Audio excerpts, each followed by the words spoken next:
नमस्कार दोस्तों। कहिए कैसे हैं आप। उम्मीद करती हूँ आप सब बहुत अच्छे होंगे। आपकी अपनी पसंदीदा कहानी में आपका स्वागत है।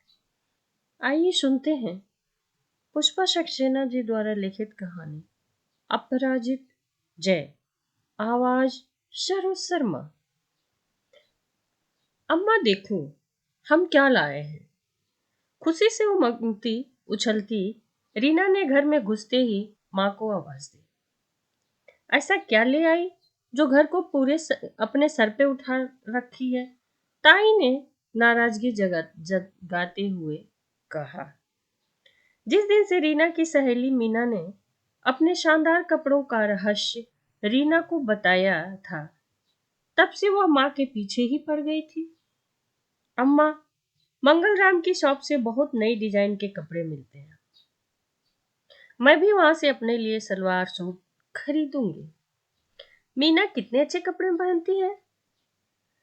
आज वह सचमुच इतना सुंदर अपना मनपसंद गुलाबी रंग का सलवार सूट और कुछ साड़ियां खरीदकर माँ को चकित करने वाली थी। ऐसा कौन सा खजाना ले आई है जो ऐसे चहक रही है। ताई ने फिर झिड़कते हुए कहा। जब देखोगी तब जानोगी ताई। हाथ में पैकेट थामे रीना की आंखें चमक रही थी।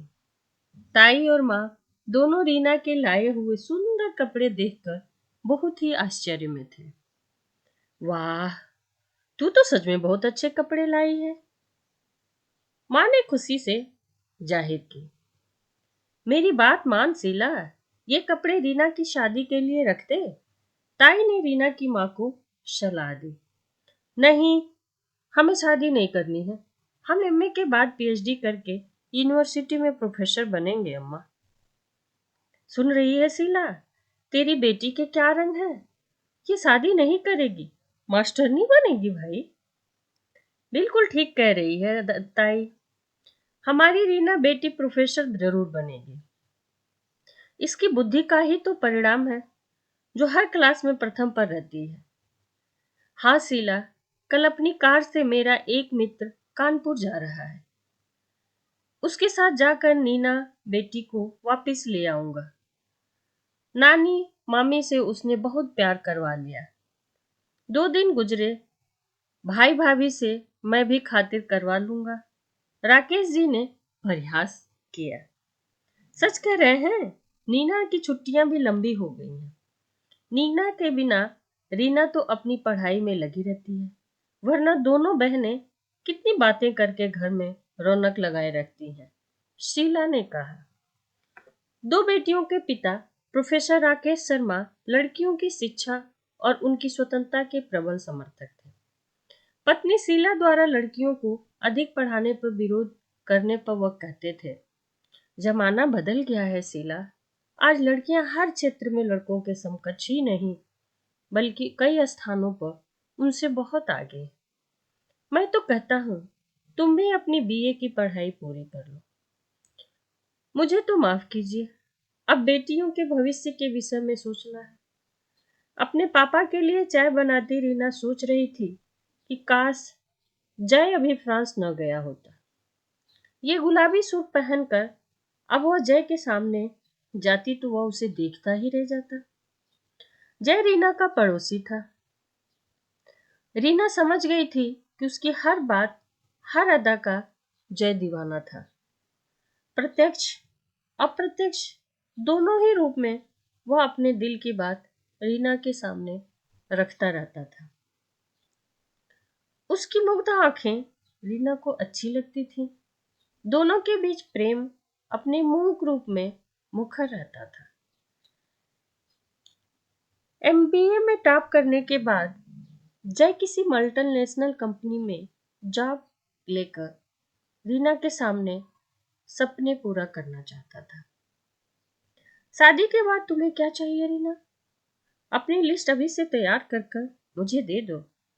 हमें तो एक बड़ा सा घर चाहिए, लेक्सस या मर्सिडीज कार हो जिसमें लॉन्ग ड्राइव पर जाए, रीना इतराकर कहती थी। आपके सारे सपने पूरे होंगे देवी रीना, बस हुक्म करती जाइएगा। ये बंदा तो आपके हुक्म का गुलाम है। आपके सपने पूरे करने के लिए ही तो किसी बड़ी मल्टीनेशनल कंपनी में जॉब का इंतजाम कर रहा हूं। सच कहो जे, तुम हमारे सपने सच में पूरे करोगे, या यूं कहूं हमें झूठे सपने दिखा रहे हो? रीना जैसे पक्का वादा चाहती थी। तुमसे क्या कभी मैंने झूठ बोला है? अपने प्यार पर तुम्हें कैसे यकीन दिलाऊं रीना? हो सकता है यही बात तुमने किसी और लड़की से भी कही हो। एक बात जान लो, अगर कभी ऐसा हुआ तो तुम्हें कतई मुझे कतई मंजूर नहीं होगा। रीना धमकी दे देती थी। ऐसा तुम सोच भी कैसे सकती हो? सचमुच जय को फ्रांस की एक मल्टीनेशनल कंपनी में जॉब मिल गया।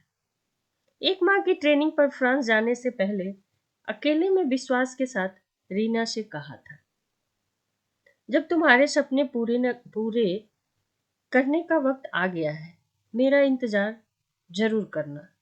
करोगी ना? कहीं और किसी के लिए हाँ मत कर देना। जय की बात के उत्तर में चुप रहकर भी रीना ने अपनी स्वीकृति दे दी थी।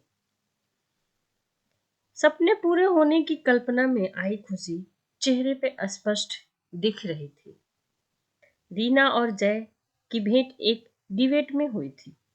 डिबेट में लड़कियों पर लड़कों ने व्यंग किए थे कि लड़की होने के कारण उन्हें कई अतिरिक्त लाभ मिलते हैं। उत्तर में रीना ने जोरदार विरोध में कहा था, भीख में मिले बड़े से बड़े लाभ के स्थान पर वह मखमल की जगह टाट चुनना पसंद करेगी।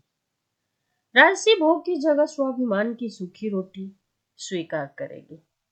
लड़कियां कमजोर नहीं होती जो उन्हें किसी पक्षपात जैसी बेसाखी की जरूरत हो। समय आने पर वह अपनी क्षमता से ही आगे बढ़ेंगी।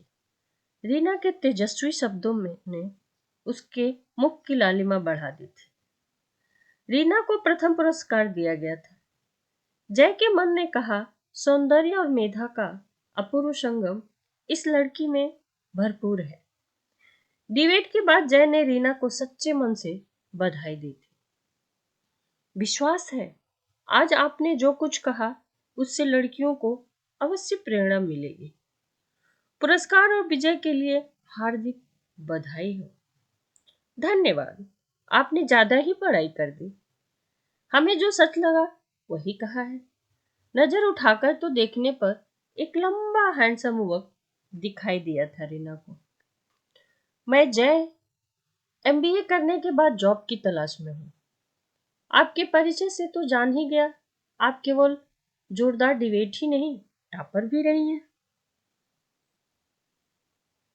यह संयोग ही था कि जय के पापा के ट्रांसफर के कारण जय का परिवार रीना के घर के पास वाले पुलिस अधिकारी के बंगले में रहने के लिए आ गया था।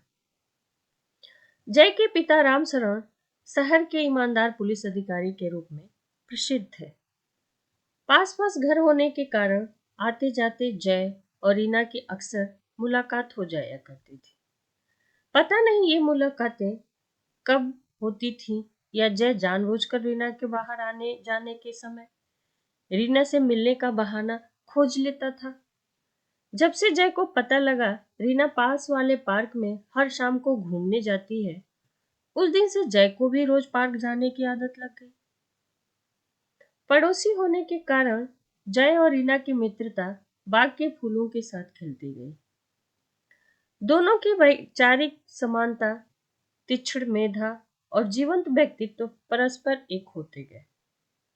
उनके बीच बढ़ती नजदीकियां कब प्यार में बदल गई, दोनों ही नहीं जान सके। एक दूसरे के साथ दोनों अपने को पूर्ण पाते समय पंख लगाकर उड़ने लगा। जय के फ्रांस जाने के बाद जय की अनुपस्थिति का एक एक दिन रीना को भारी लगता था। अब तो उसे जय की प्रतीक्षा थी। उसके आने के दिन काटना मुश्किल लग रहा था। भविष्य के प्रति दोनों आश्वस्त थे। दोनों के परिवार उदार विचारों वाले होने के कारण जय और रीना को अपना जीवन साथी चुनने की स्वतंत्रता का पूर्ण विश्वास था। जय के फ्रांस चले जाने के बाद भी जैसे वह उसके पास ही थी। उसकी बातें भला भूली जा सकती थी। उसे बस जय की वापसी का इंतजार था। काश उसके पास मोबाइल फोन होता तो जय के साथ बातें करना कितना आसान होता। पत्र लिखने का तो प्रश्न ही नहीं उठ सकता था। घर के फोन से क्या जय के साथ प्यार की बातें की जा सकती थी? इतना जरूर था कि एक नियत दिन और समय पर दोनों पास के पीसीओ में से बात करके कुछ देर के लिए अपना मन हल्का कर लेते थे। जय कहता, काश तुम भी मेरे साथ होती, तुम्हें बहुत मिस करता हूँ। रहने दो, जानती हूँ वहां की गोरी फैशनेबल लड़कियों के बीच हीरो बन रहे होगे। वहां की लड़कियां बहुत तेज होती हैं, डर लगता है कहीं तुम मुझे भूल न जाओ। तुम्हारी बात में सच्चाई तो जरूर है। कल ही एक लड़की जेनी मेरी बातों से इतनी इम्प्रेस हुई थी कि मेरे साथ इंडिया आने को तैयार हो गई। देखो जे, तुम सच तो नहीं कह रहे हो ना? इस हमसे किया वादा तो नहीं भूला दोगे? रीना की आवाज में नमी थी। बस इतना ही विश्वास है अपने जय पर? जय के जीवन में बस एक ही प्यार है और उसका नाम है रीना। यह सच है, फ्रांस बहुत सुंदर देश है, परंतु तुम्हारे बिना सब सूना है। इफिल टावर पर प्रेमियों के जोड़ों को देखकर तुम बहुत याद आती हो। वादा है। आजकल इंडिया में कोरोना महामारी के कारण लॉकडाउन में घर में कैद हूँ। तुम्हारी वापसी के दिन गिन रही हूँ। जय। सॉरी रेनू, अब तुम्हें कुछ दिन और इंतजार करना होगा। ट्रेनिंग के सिलसिले में मुझे अगले 10 दिन के लिए इटली जाना है। बहुत एक्साइटेड हूँ। क्या इटली जाना जरूरी है?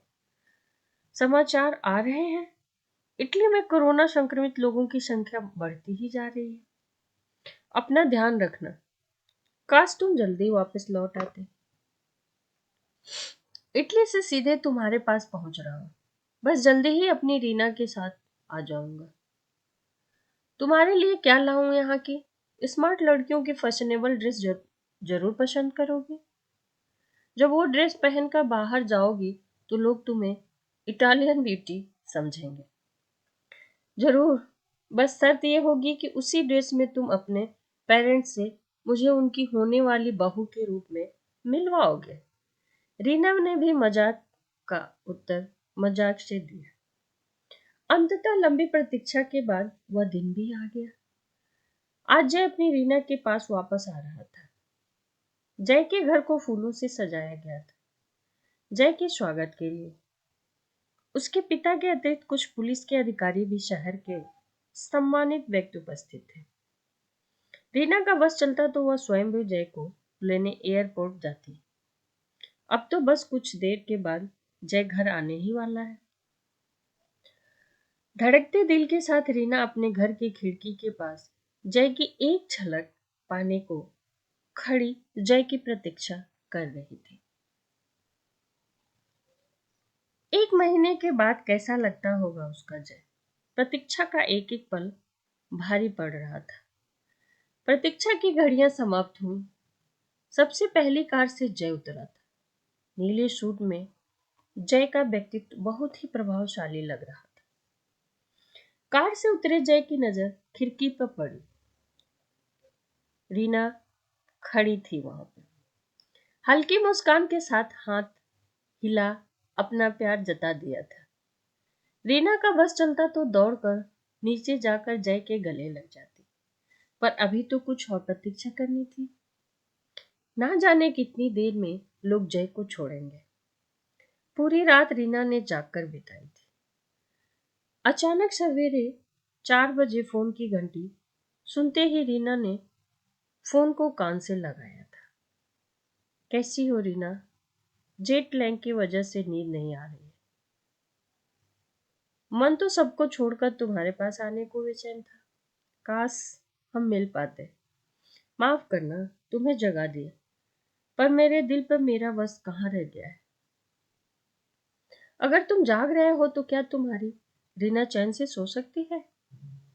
अपने दिल को किस तरह से रोका है बता नहीं सकती। कल पार्क में पहुंचने का बहाना सोचना पड़ेगा, पर उतना इंतजार करना कठिन है।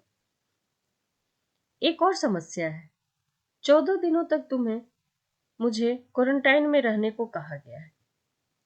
वो तो पापा पुलिस में सीनियर एसपी है, इसलिए मुझे अपने घर में ही सबसे अलग रहने की शर्त पर रख दिया गया है। ओ नो, क्या इतने दिनों बाद भी हम नहीं मिल सकेंगे? मैं इटली में एक वीक तक रहा हूँ।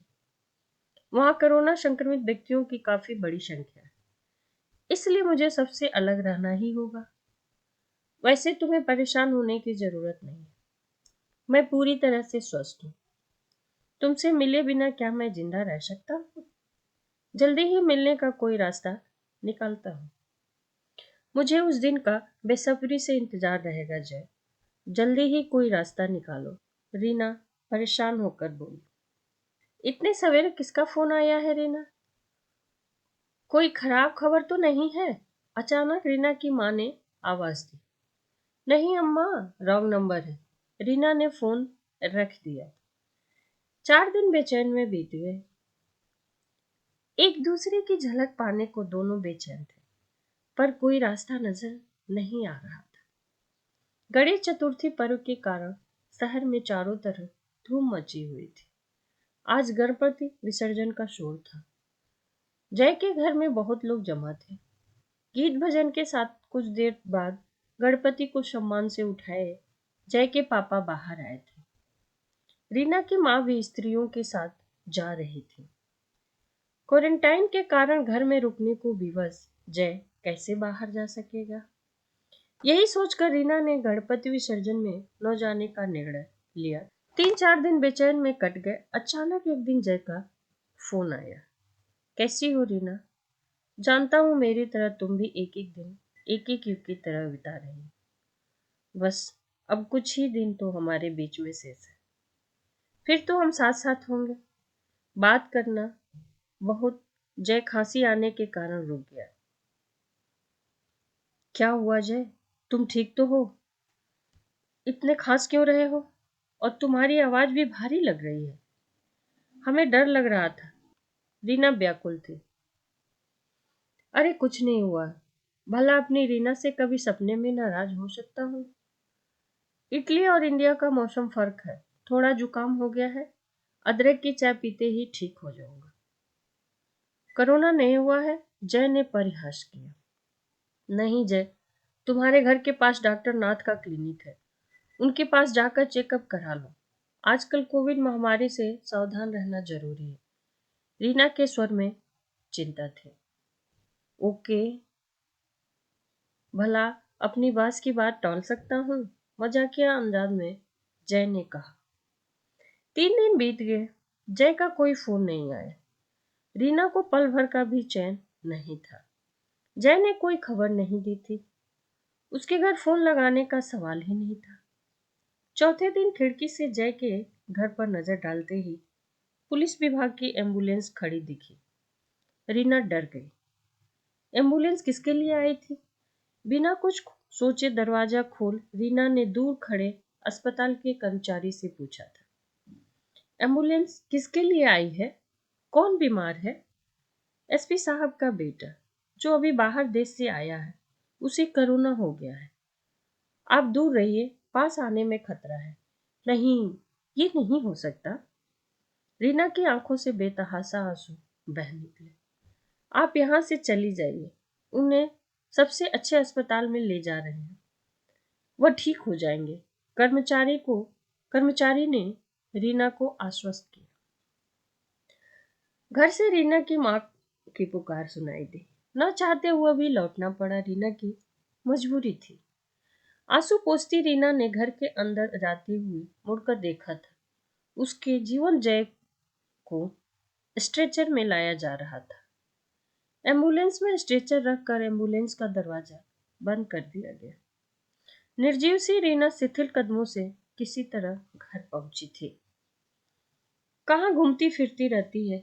जानती है ना, आजकल बाहर निकलने में खतरा है।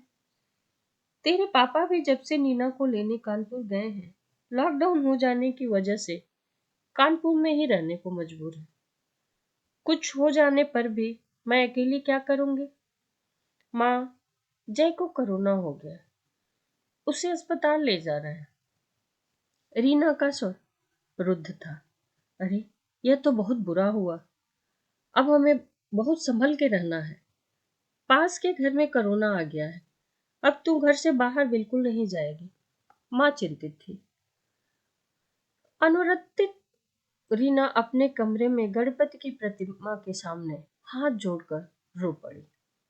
बप्पा, आपको मेरे जय की रक्षा करनी है। आप सबके पिता हैं। अपनी इस बेटी के लिए उसका जय वापस लाना ही होगा। अपने पर मेरा विश्वास खंडित मत होने देना। आज से जब तक मेरा जय वापस नहीं आ जाता, बस एक समय खाना खाऊंगी। माँ से कुछ न कह रीना अपनी रोटियां और खाना चुपके से अपनी प्यारी गाय को खिला आती और खुद भूखी सो जाती। रात दिन कभी भगवान से प्रार्थना करती, कभी मृत्युंजय मंत्र का तो कभी गायत्री मंत्र का जाप करती। उसकी उदासी देखकर माँ परेशान हो गई। तुझे क्या हो गया है रीना? चेहरा ऐसा कुमलाया सा लगता है, हंसी तो जैसे तुम भूल ही गई हो। कुछ नहीं माँ, नीना और पापा के बिना अच्छा नहीं लगता।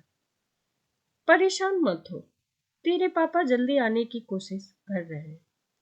10 दिन बीत गए। देर रात में फोन की रिंग पर रीना किसी भावी आशंका से कांप गई। सहसा फोन उठाया। हमारा प्यार जीत गया रीना। तुम्हारे प्यार ने कोरोना को पराजित कर दिया। मैं बिल्कुल ठीक हो गया हूँ। कल अस्पताल से डिस्चार्ज होकर घर आ रहा हूँ। जय का उत्साहित स्वर फोन पर था। सच जय? धन्यवाद बप्पा, आपने अपनी बेटी की प्रार्थना सुन ली। हमारा विश्वास खंडित नहीं होने दिया।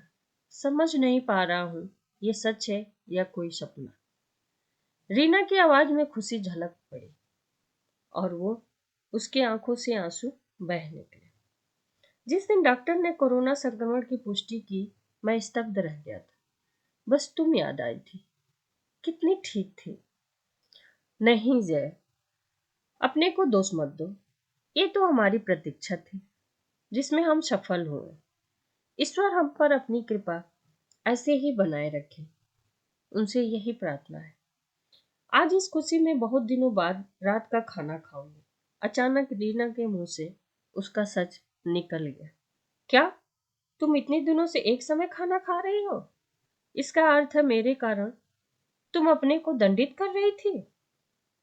इस सजा का तो मैं उत्तरदायी हूँ। बताओ मेरे लिए क्या सजा मिलनी चाहिए? जय की आवाज में कंसन था। सजा तो जरूर मिलेगी, पर पहले बताओ हॉस्पिटल में तुम्हें कोई तकलीफ तो नहीं हुई? वास्तविकता यह है कि वहां डॉक्टर के रूप में एक देवदूत डॉक्टर रोहित के प्रेरक शब्दों ने मुझे कोरोना से लड़ने पर हिम्मत दी। वो कैसे जय? अस्पताल में ढेरों मरीजों के बीच कोई डॉक्टर एक एक मरीज को कैसे समय दे पाता है? शायद मैं भगवान था। मुझे उदास और डरा हुआ देख हल्की मुस्कान के साथ डॉक्टर रोहित ने पूछा था, सुना है फ्रांस और इटली की यात्रा से कोरोना की सौगात लाए हो जाए। वैसे इन देशों की यात्रा तो शानदार रही होगी। क्या मैं मर जाऊंगा डॉक्टर? प्लीज मुझे बचा लीजिए, मुझे जीना है। तुम्हारा नाम जय है और तुम कोरोना से डरते हो?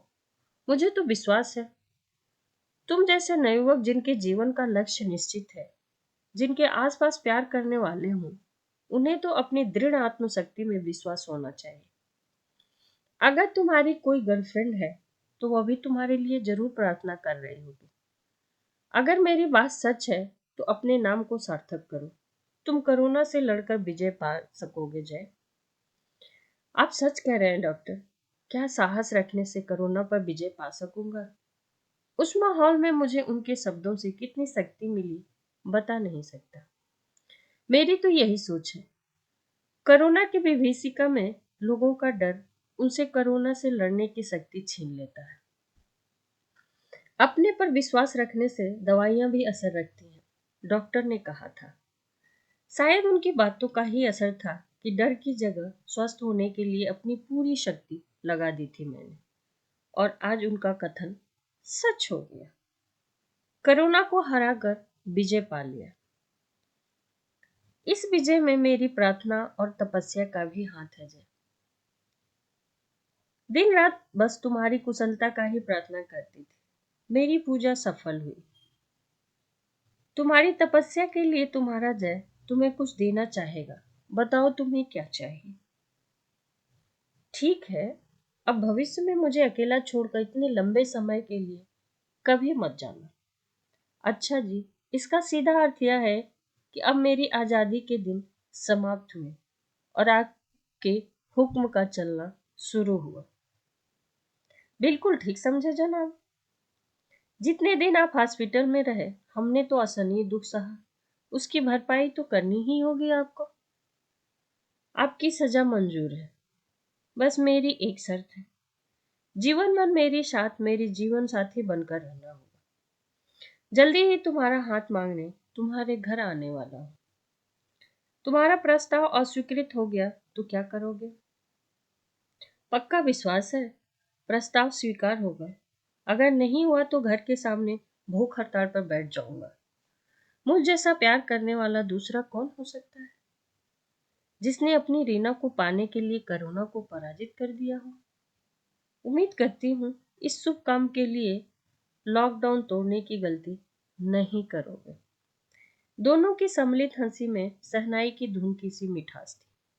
हवा में फूलों की सुगंध के साथ सूर्योदय की लालिमा से आकाश रंग भर रहा था।